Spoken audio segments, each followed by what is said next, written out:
Hello everyone, आप सभी का इन्फिनिटी क्लास में हार्दिक स्वागत है। आज का जो हमारा टॉपिक है वो छत्तीसगढ़ के प्राचीन इतिहास से रामायण काल हमारा टॉपिक है। चलिए फिर स्टार्ट करते हैं। आज हम जानेंगे कि छत्तीसगढ़ का जो नाम था, अगर हम त्रेता युगीन छत्तीसगढ़ की नामकरण की बात करें तो छत्तीसगढ़ को कहते थे दक्षिण कौशल। क्या कहते थे हम लोग? दक्षिण कौशल। ठीक है। और वही बस्तर को क्या कह रहे हैं हम लोग? बस्तर को कह रहे हैं हम लोग उस समय दंडकारण्य। याद रहेगा दो चीजें, दक्षिण कौशल और दंडकारण्य। ठीक। और इनकी राजधानी क्या थी? दक्षिण कौशल की तो कुशस्थली थी और बस्तर की मधुमंतरी। ठीक है। और दंडकारण्य प्रदेश को इक्ष्वाकु के पुत्र दंडक का साम्राज्य उस समय मानते थे। ठीक है। किसका? दंडक इक्ष्वाकु का पुत्र था। ठीक है। क्योंकि देखिए भाई, उस समय आपका मध्य छत्तीसगढ़ और बस्तर क्षेत्र अलग अलग था, एक तो था नहीं। ठीक है। अब आगे देखते हैं हम लोग इसके बारे में और जानते। देखिए, ऐसा भी बोला जाता है कि इस समय हमारा जो छत्तीसगढ़ है, दक्षिण कौशल की जो भाषा थी वो कोशली थी। छत्तीसगढ़ की सबसे प्राचीन भाषा कोशली थी। ठीक है। और इस क्षेत्र का राजा कौशल था, सबसे पहला राजा। ठीक है। जिसके आधार पर इस क्षेत्र का नाम कौशल रखा गया। क्लियर। फिर कालांतर में जाकर के यहाँ का राजा भानुमंत बनता है। कौन बनता है? भानुमंत बनता है। ठीक है। थोड़ा सा कंफ्यूजन होगा, क्लियर हो जाएगा। देखिए, चलिए आगे देखेंगे हम लोग। अगर हम रामायण काल की बात करें तो देखिए क्या होता है कि जो वाल्मीकि रामायण में ऐसा लिखा गया है कि जो राजा दशरथ है, जब उनका राज्याभिषेक का समय चल रहा होता है तो कौशल के राजा भानुमंत अयोध्या आते हैं। ठीक है। और इसी समय राजकुमारी भानुमति भी आती है उनके साथ। तो वो बहुत ही सुंदर थी भाई। अब उनकी सुंदरता को देख करके राजा जो दशरथ थे वो प्रभावित हो गए। वो सोचे कि अब मैं विवाह करूंगा तो इनसे ही करूंगा। फिर वो प्रस्ताव रखते हैं विवाह का। और विवाह के उपरांत जो कौशल की जो बहुरानी है कौशल्या कहलाती। क्या कहलाती है? कौशल्या कहलाती। ठीक है। अब वो उसका विवाह किससे हो गया? दशरथ से हो गया। ठीक। अब दशरथ से हो गया तो अब ये है कि भानुमंत का कोई पुत्र नहीं है, एकमात्र पुत्री थी। तो अब ये जो क्षेत्र है वो भी किसको मिल गया? राजा दशरथ को मिल गया। क्लियर? इसका पॉइंट क्लियर है। चलिए अब आगे चलते हैं। अब आप आगे समझेंगे माता कौशल्या का मंदिर, सबसे इंपॉर्टेंट। ये बहुत बार इससे क्वेश्चन बनते भी हैं और ये आपके इंपॉर्टेंट टॉपिक्स में से एक आता है। ठीक है। अब माता कौशल्या का मंदिर कहाँ पे है? चंदखुरी। चंदखुरी माता कौशल्या का जन्म रायपुर में हुआ है ना, रायपुर के चंदखुरी में हुआ है। अगर हम देखें पुरातात्विक दृष्टि से, ठीक है, तो ये मंदिर कैसा होता है? ये सोमवंशी कालीन प्रतीत होता, 8वीं और 9वीं शताब्दी। याद रहेगा कौन सी शताब्दी? 8वीं या आपकी 9वीं शताब्दी के मध्य। ठीक है। और माता कौशल्या का प्राकट्य प्राचीन काल से था, लेकिन मूल मंदिर का ढांचा क्या है? 1973, मतलब 1973 में क्या है, वापस से बनवाया गया। लोगों का चंदा लेके। मंदिर तो टूट गया था भाई, फिर से बनाए मंदिर। ठीक है। अब आता है विशेष क्या है कि श्री राम की जननी माता कौशल्या का मंदिर पूरे भारत में एक हमारे छत्तीसगढ़ में है।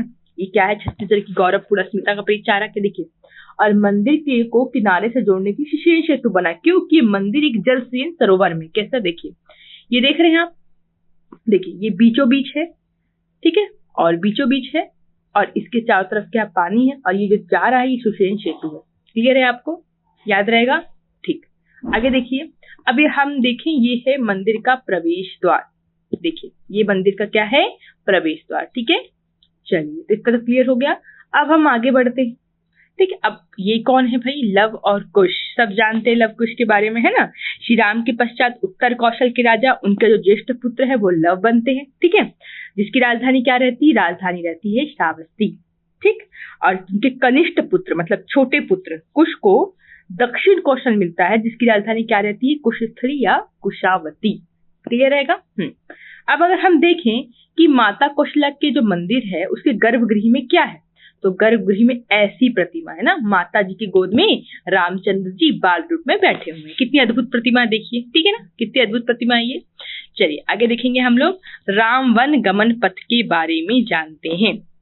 अब आपका राम वन गमन पथ से बहुत क्वेश्चंस बनते हैं, तो इसको बड़े ध्यान से समझिएगा। राम वन गमन पथ जो है आपका, वो उसकी शुरुआत होती है 22 नवंबर 2019 से। कहाँ पे? चंद्रखुरी, रायपुर। तो ये पहला फैक्ट है। ठीक।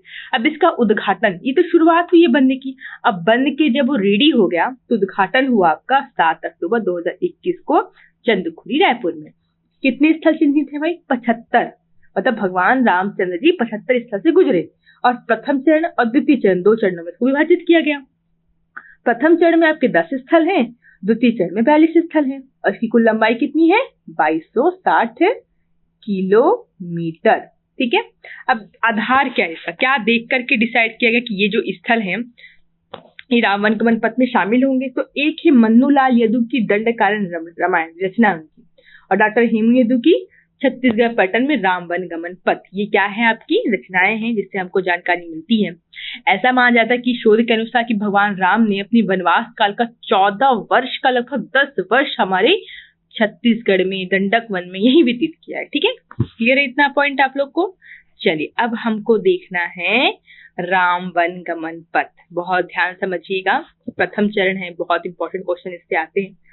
ठीक है, तो देखिए वाल्मीकि रामायण में उल्लेख किया गया है कि भगवान राम छत्तीसगढ़ में बनास नदी से मनेन्द्रगढ़ चिरमिरी भरतपुर जिले में प्रवेश करते हैं और वहां पे प्रथम चरण स्पर्श कहाँ होता है उनका?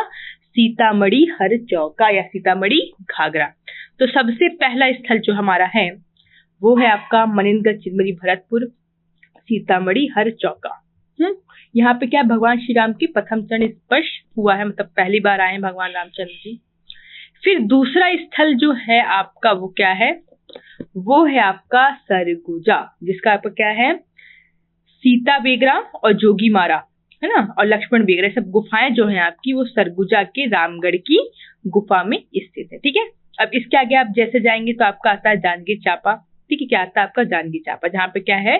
शिवरी नारायण खरोद है। ठीक है, यहाँ भगवान राम ने माता शबरी के झूठे बेर खाए थे। ठीक है, प्रतिमा भी आप लोग देख रहे होंगे, क्लियर होगा आपको इससे। ठीक है, फिर हम अगले स्थल की तरफ चले तो अगला स्थल है आपका बलौदाबाजार। ठीक है ना, ये कहाँ पे? यहाँ पे है आपका तुरतुरिया वाल्मीकि ऋषि का आश्रम है। ठीक है ना, यहाँ पर लव कुश का जन्म भी होता है। तो देखिए आपको दिख रहा होगा इसमें इमेज में, देखिए इसको। ठीक है, ये लव कुश का जन्म हुआ है भाई, अपनी वाल्मीकि ऋषि से क्या शिक्षा ग्रहण करने दिखाया गया। ठीक है, फिर हम जैसे ही आगे बढ़ते हैं तो हमको दिखता है क्या? रायपुर। रायपुर जो है आपका जो चंदखुरी है, चंपारण, वो सब है वहां पे। ठीक है ना, अब यहाँ पे क्या है कि भगवान श्री राम का ननिहाल है भाई, उनकी माता कौशल्या जी का घर है ना, घर परिवार है। छठवा पे आता है आपका गरियाबंद राजीव में, यहाँ पे लोमश ऋषि का आश्रम है। फिर आपका क्या आ जाता है? धमतरी। धमतरी आपका जो है वो अगला स्थल है जिसका नाम है सप्तश्रृंगी ऋषि आश्रम यहाँ पे आपका। ठीक है, सप्तश्रृंगी ऋषि आश्रम में फिर 8वें में आपका आता है बस्तर जगदलपुर का। ठीक है ना, बस्तर जगदलपुर, जहाँ पे दलपत सागर झील है, चित्रकूट है, तीरथगढ़ है। इस चित्रों को आपको बहुत ही अच्छे से याद रखना है। ठीक है ना, चलिए आगे देखते हैं। आपका 9वां स्थल, इसको क्या कहा गया है? सुकमा, जो कि क्या है? रामाराम सुकमा। यहाँ पर भूदेव की पूजा की थी श्री रामचंद्र जी ने। ठीक है, आगे चलते हैं तो आपका एक नवीन अभी खोजा गया स्थल मुकुंदपुर नगरी धमतरी। ठीक है, इतना क्लियर हो गया सभी को? देखिए खरोद को इंद्रपुर के नाम से भी जाना जाता था। क्यों? क्योंकि यहाँ पे खरदूषण का वध हुआ था। तो देखिए ये सब आपके स्थल कौन से? रामायणकालीन स्थल है प्रथम चरण के। एक बार फटाफट से देखिए, मनेन्द्रगढ़ चिरमिरी भरतपुर, सरगुजा, जांजगीर चांपा, बलौदाबाजार, रायपुर, गरियाबंद, धमतरी, बस्तर, सुकमा और वापस से धमतरी का मुकुंदपुर नगरी। मैं उम्मीद कर रही हूँ सारे फैक्ट आप लोग को याद हो रहे हैं, इनको जरूर नोट डाउन करिएगा। और अगर आपको किसी भी प्रकार का डाउट होता है तो कमेंट सेक्शन में जरूर कमेंट करिए। और आपको किस किस टॉपिक पे और अभी करेंटली वीडियो चाहिए तो आप जरूर उसको बताइएगा। ठीक है, चलिए तो फिर चलते हैं, आज का सेशन यहीं पर समाप्त करते हुए। आप सभी का बहुत बहुत धन्यवाद। इसी प्रकार हमारे साथ जुड़े रहिए, सेशन को जरूर शेयर कीजिए। आपके कमेंट्स हमारे लिए बहुत इंपॉर्टेंट हैं। ठीक है, चलिए धन्यवाद।